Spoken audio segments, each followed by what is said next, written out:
Thank you, Dana and Ricardo, and hello everyone. So to set the scene for this panel, I will very briefly present the key macroprudential themes our global monitoring exercise, or GME, will focus on this year. And essentially this year's GME will focus on two themes. The first theme is quite a broad one, and we'll look at the key risks the insurance sector faces in the current challenging macroeconomic environment. So of course we observe persistently high inflation rates in several markets, leading to sharply tightened monetary policy. Financial market sentiment remains fragile with high degrees of volatility and uncertainty, where new episodes of stress cannot be ruled out. And so in this theme, we will focus on how the insurance sector is managing increased interest rate risk, credit risk, and liquidity risk against this backdrop. And areas which will be assessed in more depth are, for instance, what are lessons learned from the recent developments, what are the vulnerabilities, but also what is the outlook, and what are measures that have been taken by insurers and supervisors to manage these risks. Aspects where we may go into more detail are, for instance, regarding interest rate and liquidity risk, the increased surrender risk and lapse risk, but also the impact that the distribution channels may have potentially on this, but also the impact of derivatives and margin calls on liquidity positions, and the ownership structures and how shareholder disengagement could potentially affect the reputation and trust in the insurer. Turning to credit risk, we will monitor the credit quality of insurers' assets and look at the debt sustainability of the key asset classes the insurers are invested in, such as sovereign debt, corporate debt, but also real estate, and in particular commercial real estate and the securitizations thereof. And then the second theme will follow up on work that was reported in our GMAR report last year, so the Global Insurance Market Report. And so the second theme will be around the structural shifts in the life insurance sector. Specifically this year, we will focus on two key structural changes in the life sector that are closely intertwined. Firstly, cross-border asset-intensive reinsurance. So we will be assessing what is driving this trend and whether it is expected to continue going forward in the changed environment. And secondly, assessing risks associated with an increased asset allocation to alternative investments, including what are potential financial stability implications here, and what are supervisory responses. So with that, let me hand the floor to our moderator for today, Dieter Hendrickx. And Dieter, over to you, and looking forward to this panel. What better way to start your day than listening to us telling you everything what could go wrong in the next few months or years.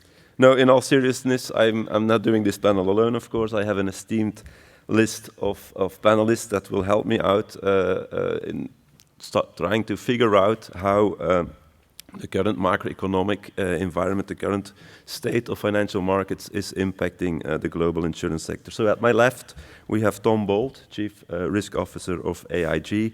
We have Carlo Ferraresi, Group Chief Risk Officer at Generali. We have Cecilia Zhang, Chief Risk Officer and Chief Compliance Officer at Ping An Group. And we have Patrick Montagner, First Deputy Secretary General at ACPR, the French supervisor. So thank you all for being here. I hope we can have a lively discussion and debate on the different risk themes. And we'll try to structure the panel alongside three themes. And as a first round of discussions, I would like to focus on what is happening right now, on the main risks that we see currently in the market and the way in which they impact the global insurance sector. And I also like to very much gather the input from you all in the audience. So we'll start with the first polling question, actually, which we then can also intertwine in our debate. So here we are. So the first question is a very easy one. What are, in your view, the most material short-term risks for the insurance sector? And I think we should have a multiple choice coming up, or not.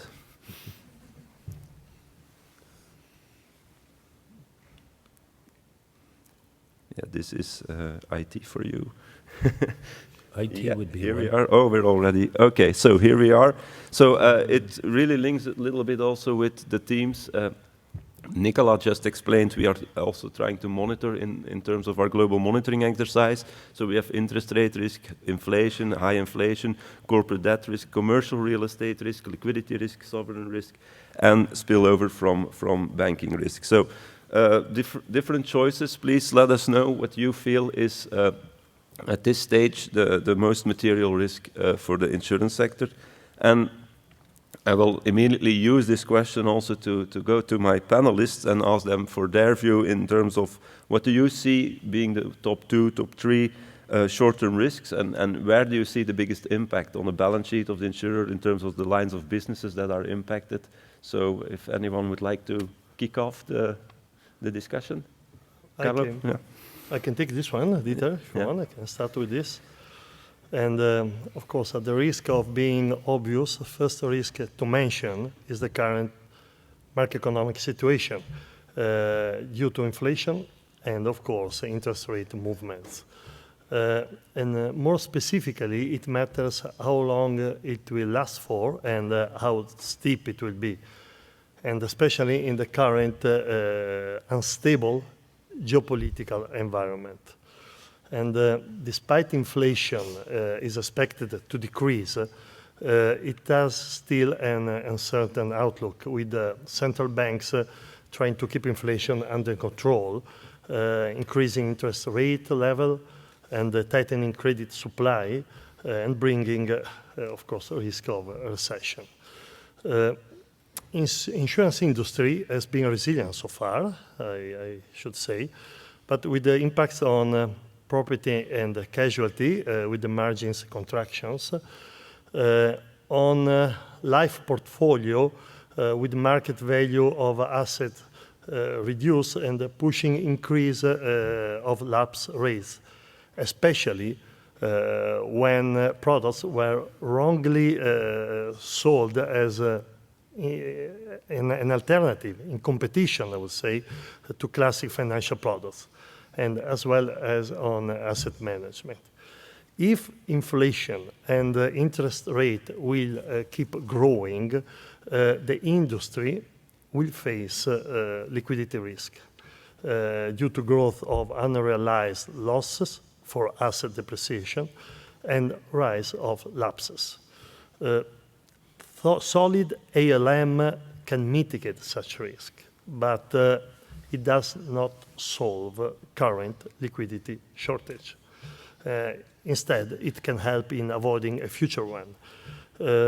It is important to include realistic, at least in my opinion, realistic and severe macroeconomic scenario when managing the ALM. Last risk to mention is cat events driven by climate change. If trends experienced over last years will continue, and if you add the increase of our insurance cost and the reduction of our insurance market capacity, the whole economy will be impacted. Yeah. It's very interesting also how you explained, and it's very much something we notice as well, how the different elements are intertwined. So you have the high inflation that pushes up also the interest rates. We have seen how for some currencies the yield curve got inverted, which brings extra challenges in terms of duration matching. And then there is this liquidity risk component also linked to the environment. So it's really bringing these elements together that I do believe brings the certain challenges for insurers. But I don't know if anyone else would like to. Yeah, please, Cecilia. Thank you, Dieter. Actually, I'm really pleased I can stay with the people who were hated most in the daily work.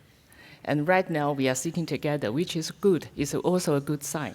When I see the list of those risks, I personally would rather choose them more.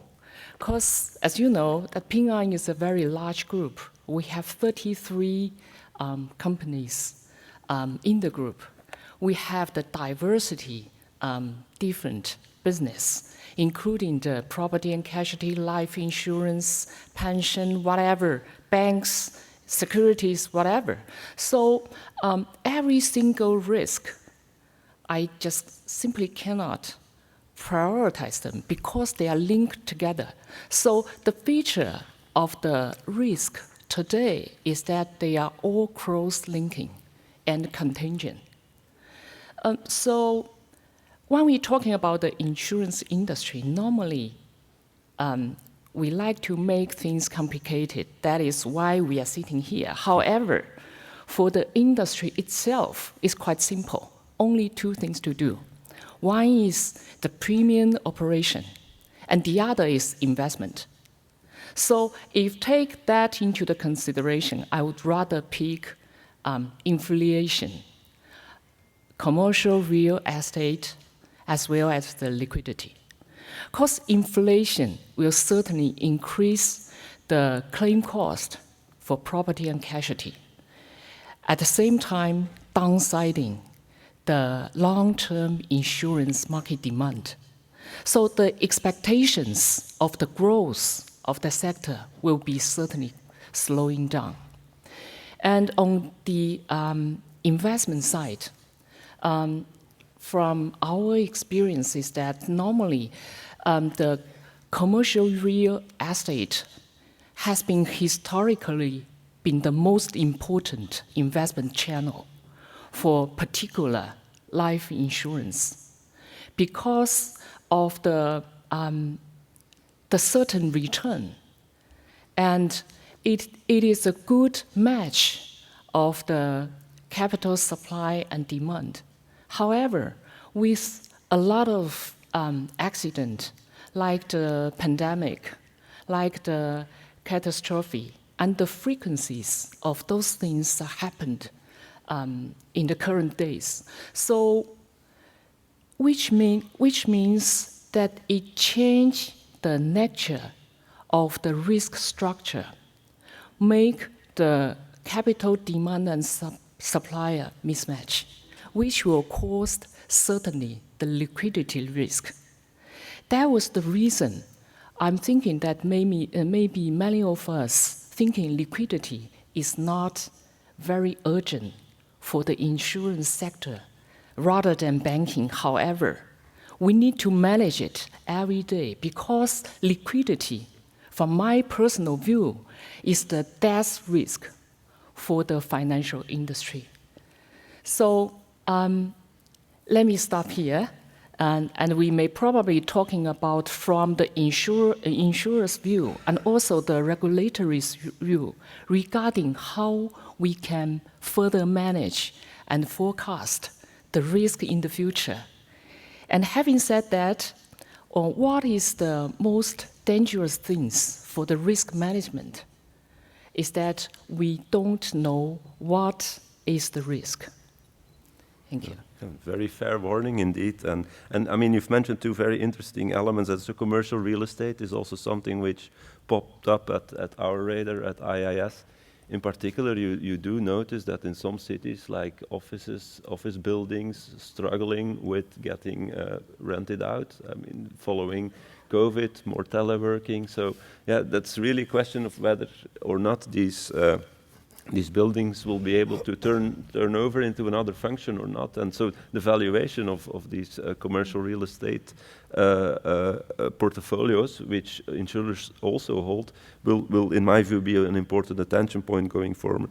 And I also liked your element on how inflation may not only directly impact like the P&C business, but you also have this second order effect that if consumers have less money to spend, it may also impact the demand of certain insurance products. So thanks for your insights. Tom, you would like to add something? Well, on inflation, we started worrying about this about 1.5 years ago. And what's really important for an insurer is to worry about sort of the increasing costs that it results in the claims portfolio.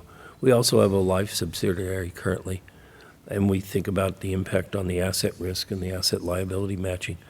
But we formed a trend committee that had, hopefully, some of our smarter people from the business units, from the commercial underwriting office, from actuarial, from claims, and from risk. And so they met pretty frequently. And the head actuary for AIG at the time, I told him, well, you know, don't get too overwhelmed about some of what I call pigs in the python, you know, where if you look at it, we had COVID, so that's a problem. You had ships all backed up at Long Beach and all over the West Coast in terms of getting supplies into the country. And we had a hailstorm in Texas, and we saw the price of a 4x8 panel of wood, you know, probably go to 4 or 5 times what it did cost. But that goes away as the delivery of lumber comes through and the rest. What's more insidious about inflation is when it becomes institutionalized in the way people think about it. Now, you may want to have noted that in the fall of 2021, the U.S. Social Security Administration raised the benefits to recipients of Social Security benefits by 6.6%. Well, in the context of what the interest rates were there, that was very large. But it also is a part of the population that begins to expect certain increases. So the real danger with the inflation is not so much what it's doing to your claims trends right now, and you need to be aware of it, but it also implies if expectations are high about inflation going forward, then you need to address that. And for example, in the last year in the U.S., inflation's around 4% if you measure it by certain types of CPI measurements. UK's is 10.2 in the first quarter of 2023. Europe, 7% in April 2023. Singapore, 5.7 in April. So it's different levels around the world. So as we have our different operations, as my colleagues here have different subsidiaries in different countries, different economic environments, you may have to have differing approaches in how you address it. But you do need to address what the embedded assumptions are and what people's mentality is. And so, you know, my actuarial friend who said I wasn't right about the pig in the python, he says, no, it's pigs in the python. So you have to know what's flowing through, what's going to happen, where that's going to come out, and how you can best address it. So we certainly have worked to stay on top of it, given the U.S. is, you know, on a pace to have a lower inflation rate. Yesterday, Wednesday, the Fed did not raise interest rates, but signaled that they may have 2 more increases before the end of the year. So they're trying to sort of tap dance with the market to get them to manage the costs. They're looking for a soft landing. They hope to avoid some kind of recession. But I think if you asked them to trade, they'd rather get to their 2% inflation target than they care that much about a recession, at least based on the comments on Wednesday. So you have to keep monitoring it. I'm not 100% convinced we know where it'll go, but then again, that's our job, is to look around corners and see what might be there.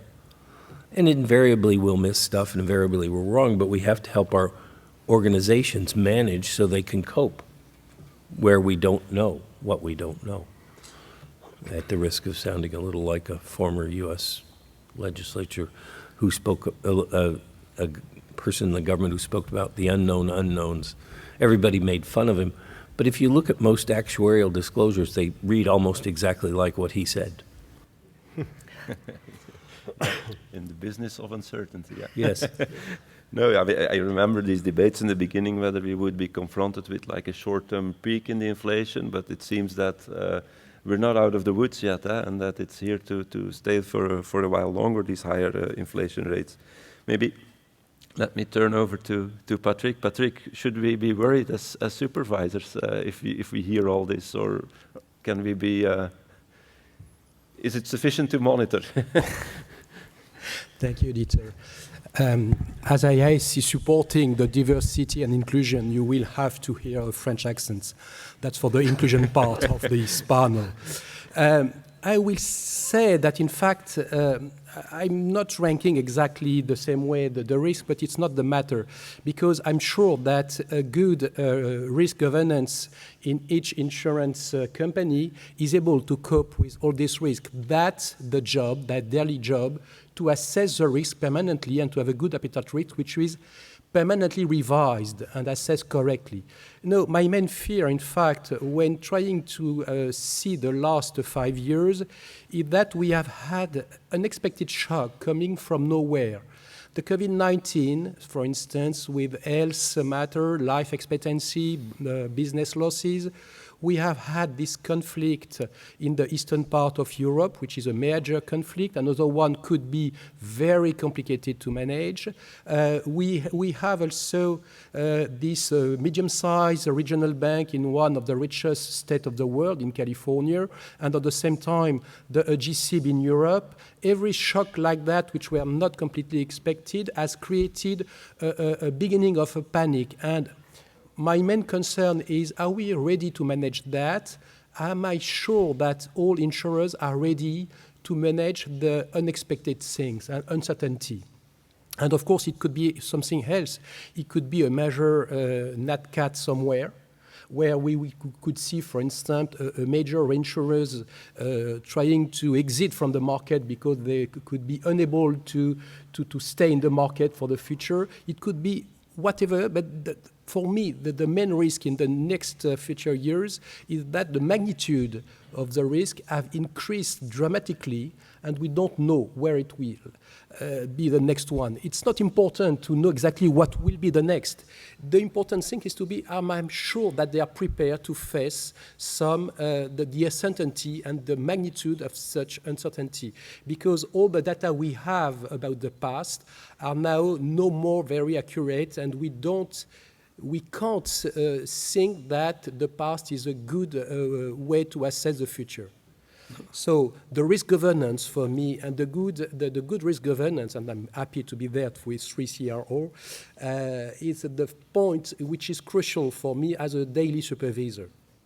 No, yeah, very, very true, Patrick. And it's a given that the next crisis will definitely not be exactly the same as the previous one. We've seen that, and we've been in a sort of permanent crisis monitoring status also at the level of the supervisors the last few years. So I don't know, can we get the final results of the first poll up?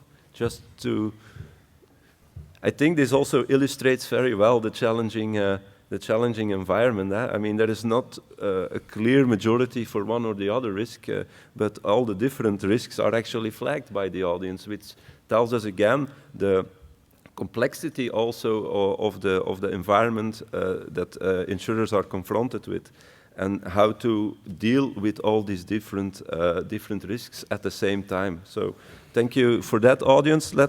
And Patrick mentioned it, so we have had also some recent turmoil in the banking sector, and I would like to move on to that topic in terms of our next discussion item. But as for the first one, allow me first to gather your input via a polling question. So if possible, I would like, here we go. So question is, again, pretty simple, straightforward.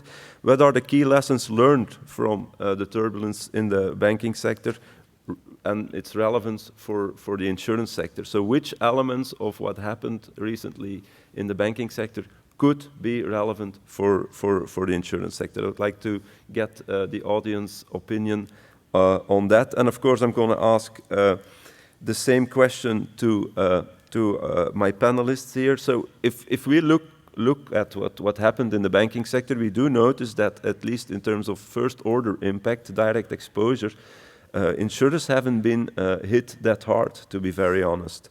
So the question here is, are we safe? Or should we be worried about some second order impacts? Or should we be worried about certain trends we have seen? One element that is definitely interesting to see was the speed at which certain bank runs happened. And in a digitalized world, it turned out to be very easy to move your money. And that also could prompt questions on whether similar things could happen in terms of surrenders for insurers, or are we better protected as an insurance industry against that type of event? So I don't know who would like to kick off on this, Patrick? Or? Yeah, may I? Cecilia. It's okay. It's okay. Okay. You go first. as we are the month of Pride, I have a coming out to say, because I have been a banking supervisor during 20 years until 2012. The fact I'm gay is also a very old story, so it's not really a coming out. But having said that, too old for me, sorry. Having said that, my main lesson learned from the past, the last turmoil, that there is no size which is systemic.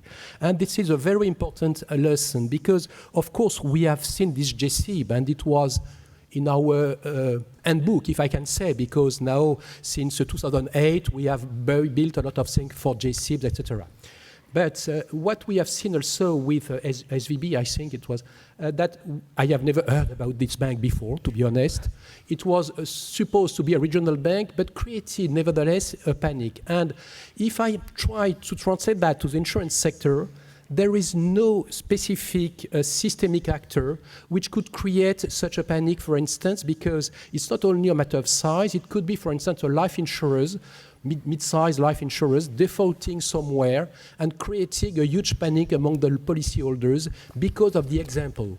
And it's my main lesson learned from that, because you can create a stress among the depositors, and if you translate that for policyholders, life policyholders, if you have an actor like that, which is suddenly put on the light through the media, newspaper, social networks, and things like that. And after that, it could go very fast to create a major disorder. So if we have a lesson, not only a technical aspect like you have explained there, is something that we have to be very careful, because even a mid-sized actor could create a panic.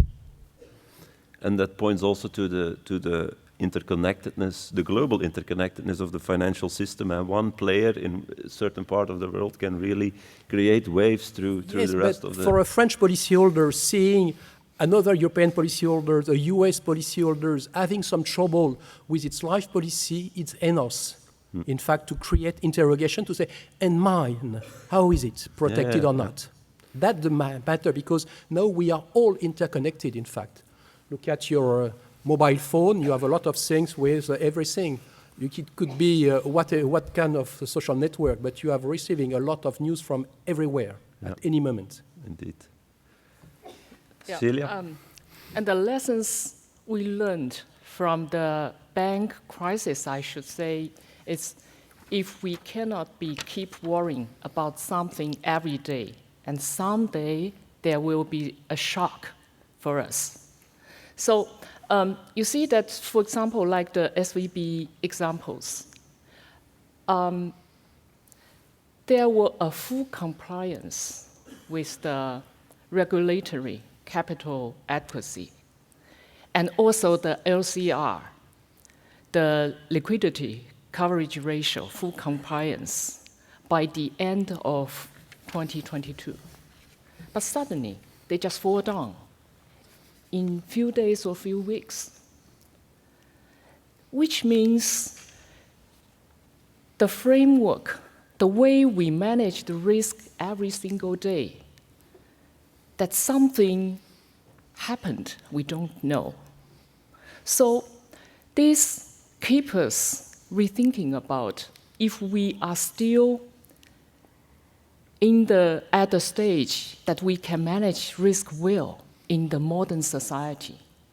Because right now, risk changing every day, and accidents happen every day.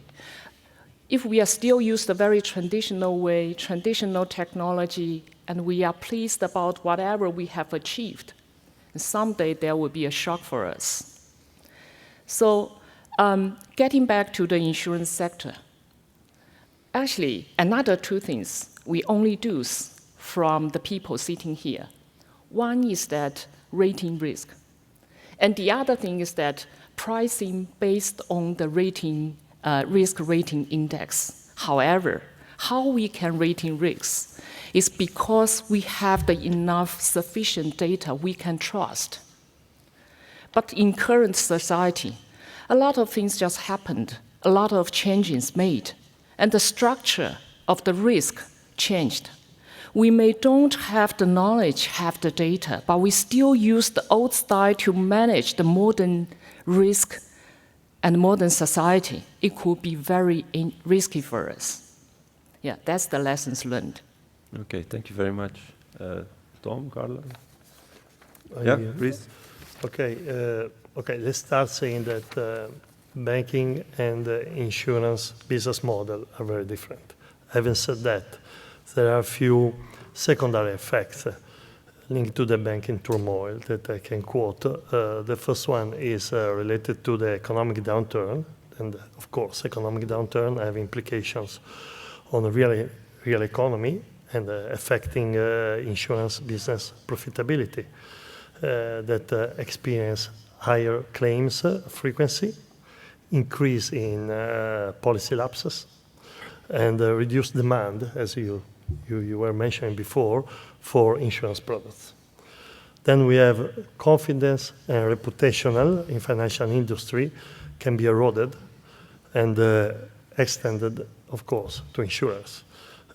And this coupled with increased digitalization, allowing for quicker policy lapses, might create a very high distress, exactly as happened on banking side. And then I would say market volatility and asset valuation making investment targets more difficult to be achieved. Yeah, thank you very much. Tom? Our exposure to it as a firm wasn't that big, and we're involved in D&O and other things that might get us involved in as deposits. We didn't do it, but to follow what you had said, it's important, whatever your financial institutions, to have limits and defined amounts that you won't go beyond, and you continue to monitor them. You know, post the event, in terms of lessons learned, we took a look and said, where are our letter of credit exposures?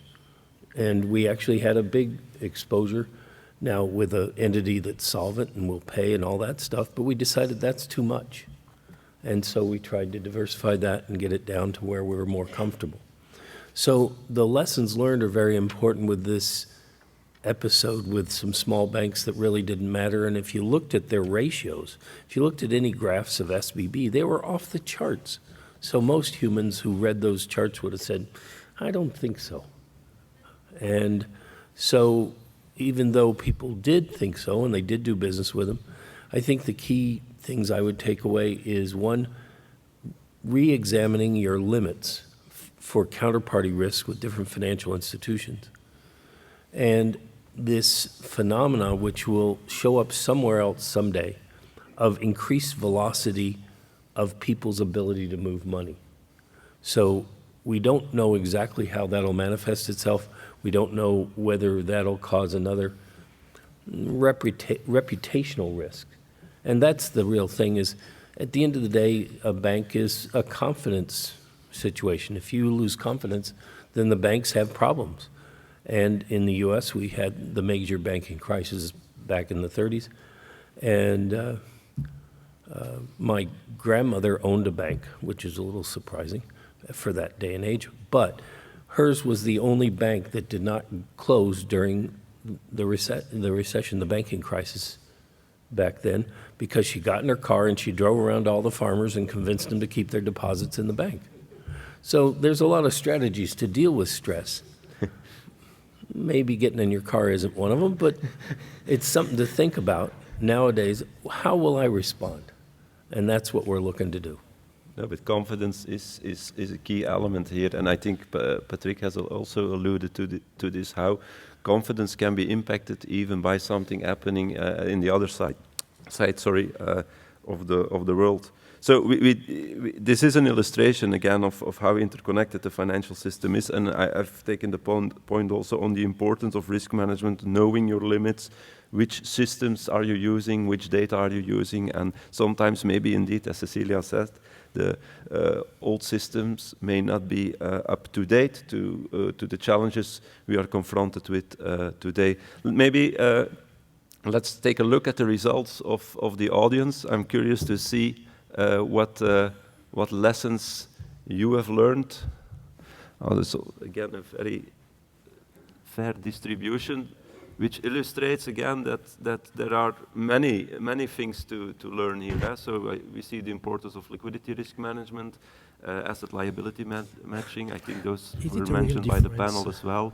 The role of digitalization in the speed. Between ALM and liquidity. Okay, thank you very much. I mean, these are all elements we will of course also take with us in terms of our future efforts in the global monitoring exercise. Now, in the interest of time, I think we'll have to move to our last round of discussions. And again, I would like to bring up a polling question for the audience. And this is going to be a word cloud, if I understood correctly. So let's take a little bit a longer term perspective. What do you think are going to be the future challenges for insurers?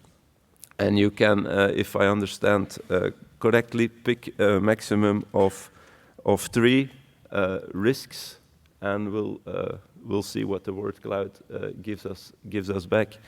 And maybe then also the same question for my panel. And Patrick already alluded also a little bit to it, how some of the risks we see today can change so dramatically that tomorrow you can also ask yourself the question whether the risks are still insurable, for instance, and whether they are manageable, or whether the complexity of the world today allows us to correctly measure those risks. So my basic question actually to all the panelists here, if we look a little bit further into the future, let's say the next 3 to 5 years, what do you see as the main risks, the main challenges? What may surprise us in the end? To refer to what you said before, Tom, the unknowns. Let's try to find them. I don't know who would like to give it a try. I think that there's a massive trend across the industry towards outsourcing, figuring out what you're good at and doing that, and then outsourcing to other people who are good at other things. With that, you find that, for example, if you put some of your activities and computing activities in the cloud, you've reduced the risks that you had from all these different data centers that you had built around the world, but you've changed them for a series of concentration risks in how you will deal with what happens if one of those major cloud providers goes down. And so even as we speak today, we're undertaking a massive exercise essentially assuming that we had a fail at one of our major cloud providers and how we would respond, how we would come back. So a lot of, you have to change a little bit how you look at the problems. Some we can't prevent. The thing you have to do is look at these problems and say, how quick can I recover? And making sure you're set up in a very efficient way to recover from them. So we're doing those exercises literally as we sit here. No, very interesting, and it links very much. I don't know, maybe some people in the audience were involved yesterday also in the roundtables we had on operational resilience, which very much linked to the point you make that in an ever more digitalized world, it's going to be very important also for insurers to make sure that they're digitally resilient. And this brings operational risks that maybe there weren't, they were not there before. Yeah, thanks for that. Anyone else who would like to? I go. Okay, we don't have a crystal ball, right? And recent years, not yet, at least. And recent years have taught us that it's very difficult to make predictions. And then just think that Generali is spread all around the world and got a risk to face in a different area of the world. We are among the first 3 insurance companies in Argentina with 110% of inflation. And we have a quite strong joint venture in China with a very limited inflation. And we are the main operator in Europe. So I got quite a big, let's say, risk to face, different risk to face. So having said that we don't have a crystal ball, there are some trends that are on the rise. And I will mention technology evolution, and in particular, generative AI as a breakthrough for many applications along the insurance value chain. And I would say from client engagement to pricing and underwriting, and finally to claims handle, all right? So this could be nice from one side, but could be also open the door to incumbent players out of the insurance arena that might use technology, for instance, to create more sophisticated pricing models. And new technology, of course, will bring also cyber risk that might become uninsurable in the future. Another relevant risk, I would say, is related to ESG and climate change. And for two aspects, I would say, first, increasing trend of physical risks, potentially making some risk not insurable anymore, because it's not more a risk, it's a certainty, unfortunately. And increasing the protection gap, as we said yesterday, with a huge repercussion on real economy. And on the other side, there is an increasing risk of court litigation due to greenwashing practice. And the third point I would like to mention is the geopolitical uncertainty. This is not a risk per se, it's not a standalone risk, okay? But it's the sum of many events that will create the future landscape, the future social, economical, and political landscape. And this is in all sectors, and including insurance. And this will have a massive operation also for us. Very interesting that you also, that you mentioned both also climate and cyber, which are also two areas where we have this debate, as you mentioned, about protection gap, about how to measure these risks, are they insurable, to which extent, and how to deal with that. Thanks. Cecilia, do you want to jump in? I would rather pick the cyber, because you see that in the management world, what we are doing is that we make the order from the chaos. However, the cyber world, there is no boundaries. There are no regulations. There are no firewalls. They can go everywhere, and they can access the client's data, which are all restricted by each regulations. So we are actually fighting with something with no boundary and cross-linking. And we are indifferent, for example, like the regulation or the jurisdiction. However, how we can fighting with those things, they are totally free.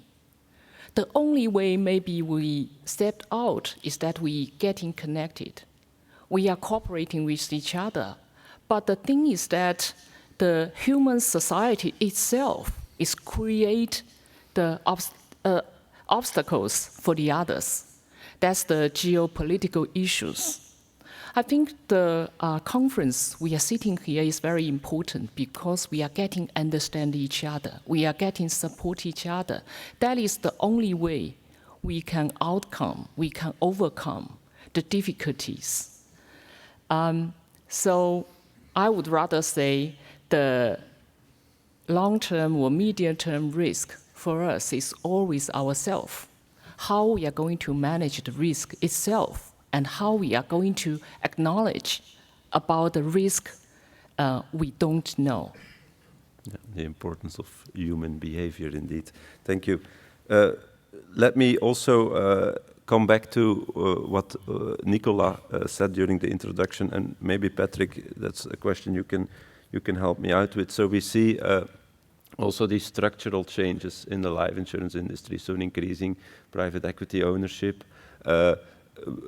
extensive use of asset-intensive cross-border reinsurance, a move to alternative investments. Do you see any risks that we should be aware of as a supervisor? Is it worthwhile monitoring according to you? That's a tricky question because I'm not completely known to be the most friendly supervisor for this kind of factor. So how to avoid to be rude? It's a huge effort. Let's say that we think that they are not there for a long time, and the capital that they can mobilize is very volatile, and we are not sure and prefer, to be honest, to have in front of me AIG, Generali, being had not yet because you are very concentrated on your huge market. But I prefer to have real insurers, that people who have decided at one moment to invest in insurance, but without any long-term idea of what could be insurance.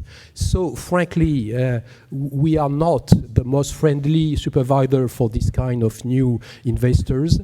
We also need to have insurers. It's not only a box which is licensed. It's something else. It's a long-term confidence relationship with policyholders. Whatever could be your business, PNC or life, I don't care, or else. It's a long-term confidence relationship with your policyholders, and we are not sure that they are bringing that kind of confidence on the long term. And that's also a risk that I would like to add on your list. It's the consumer. Because having insurers in good shape is my dream, of course. I would like to do nothing. But having insurers able to meet the expectation by the consumers is the perfect target for me, because we need to have insurers able to respond and to meet the expectation by policyholders and the majority of policyholders. If we have only a minority of people protected, the richest one, it's not efficient and we not create any value for the society. So how to deal with that on the long term? It's also something that we are very cautious to assess how it will work in the next coming years, because of course increase of pricing, and sometimes it's normal because of inflation, of new, and the claims is also increasing by itself, intensity, frequency, and things like that. But how to keep on board the majority of policyholders is also a major matter for a supervisor who have also not only the prudential part but also the consumer part in their task. Yeah, effectively, and it points to the importance in terms of the society value of insurance, and linked to that, indeed, as you say, Patrick, the importance of the long-term commitment of insurers. That's very much part of their business model, where you do look beyond what's happening next week and try to set up a business model that links you into the far future, if I can say it like that. Maybe let's take a look at what the audience believes could be the biggest risks coming up. So I see climate, yeah, that we mentioned as well. AI, I think we've heard that in our debate as well. I see inflation, so it points to the fact that some people in the audience do believe that it's here to stay at least for a while. Geopolitical, cyber. So I think somehow we managed to to cover the feelings of the audience in that respect. I see we have 10 minutes left, so I would like to use that opportunity maybe to try to answer some questions from the audience. I was told there could be mics. Yes. So if anyone would like to put the panel in front of a difficult question.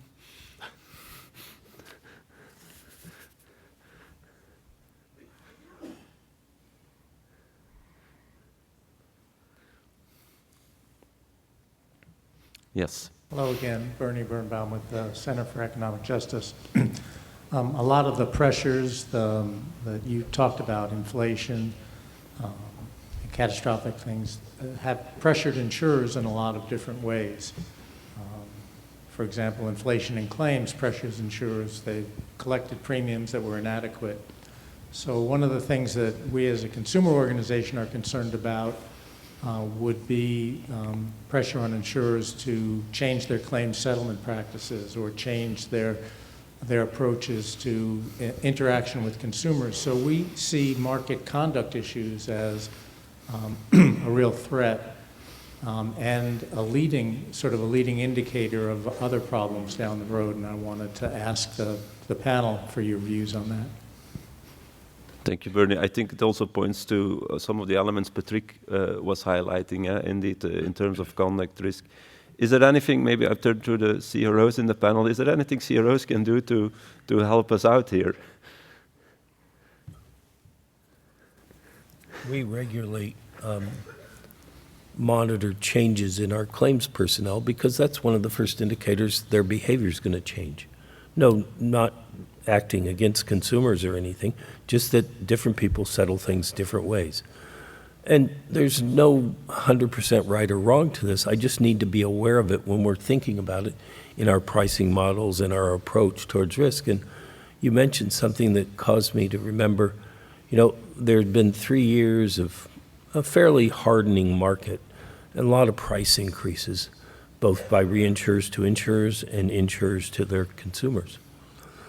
And the broking fraternity says, listen, they've been through 3 price increases. Of course, they don't remember the 7 years they made us reduce prices, but still, there's a lot of pressure on these people. Can't you give them a renewal as before? Well, with what we said with inflation, if I renew as before, in most jurisdictions, I've given you a 5% discount. Can I afford to give a 5% discount? Sometimes. But I think you've got to look at it. And my basic rule of thumb, because it's hard to get underwriters to think in complex terms when you're barking from behind, is make sure you've thought about inflation when you price your risk. Make sure you've thought about those changes in terms and conditions when you price your risk. And I have no desire to change the way we handle claims as a way to sort of take advantage of mistaken pricing and everything. I'd rather get the pricing right. Yeah, very, very fair summary. And I mean, also to your point, Bernie, one thing we are looking at also at the level of IAIS is to see whether we can do some monitoring also in terms of conduct risk. But it turns out it's quite challenging to set up a comprehensive set of conduct risk indicators. So it will be a tough work, but we are trying to tackle that as well. So should help us at least to give some indication whether the conduct of insurers is changing in one or the other way. Yeah, Yoshi? Yoshikawa from OECD. Just question particularly related to Tom and Cecilia's comment related to cyber and outsourcing issue. And particularly, Cecilia, you mentioned, that now the world is global, so cooperation is fundamentally important and people's mindset is important. And Tom, you stressed very much outsourcing could be a huge, risk issue. And just to developing what you have said, now naturally data and information have to be outsourced, and it's a global issue. But at the same time, Cecilia, you've emphasized geopolitical issue.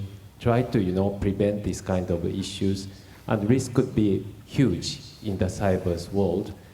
And just bottom line on this, thought is how do we prevent? Of course, cooperation dialogue is critical, but another thought, if data, it's a data protection issue, data is located in their own territory, we can avoid geopolitical concern and so on. So I would like to ask your view, how you can prevent this globalized cyber risk and this geopolitical concern. How do you try to prevent or just minimize the risk of cyber? Yeah, that is actually a very good question, which I don't know the answer yet. I think the most important thing is that we have 2 sets of numbers. One is the customer number, customer data, customer-related data, which has to be restrictedly protected. Without their permit, we cannot do anything, including the outsourcing. So normally, our daily operation is that we need to acquire clients' permission if the services the third party provided will use their data. But the second thing is that we need to manage the data, not use the raw data, but some data without the sensitive elements.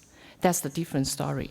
So for the cyber and the, for example, like if we actually don't upload the client data to the cloud, not yet, because we don't 100% sure if we can trust the cloud, because we are financial industry rather than the high tech or the other things, not yet. So the second set of data is the operation, the transaction. And the transaction, we also manage the transaction by ourselves now, and we only outsource those transactions to our signed, we have the agreement with the with our counterparties. So make it short, so far I still have not the answer yet. However, that's the reason I think we have the big threat in cyber, because not only what we are doing currently, but also if somebody else, for those bad people, they just want to attack you or for some whatever purpose, they just want to access with the bad purpose. So we need to protect how to prevent our client information from the cyber attack. I think this points indeed to the learning curve we all have to still go through in this ever digitalized world. So, Yoshi, I think you have to come back also with your question into future panels. Maybe we'll have a better answer then at that point in time. Thank you. Now, in the interest of time, I'm afraid I have to wrap up here. So I think we've seen how the world today already is quite complex, with a series of intertwined risks that could impact our insurance sector. We have seen how interconnected the financial system is, and even stress in regional banks can impact insurance companies around the world, and also the speed with everything is happening is also increasing. And last but not least, we've tried to get a glimpse of the future where things like generative AI, climate risk, cyber, outsourcing are definitely going to be high on our agenda. I would like to very much thank the panelists for this interesting discussion, and I hope you all enjoy the next panel, which is upcoming. Thank you.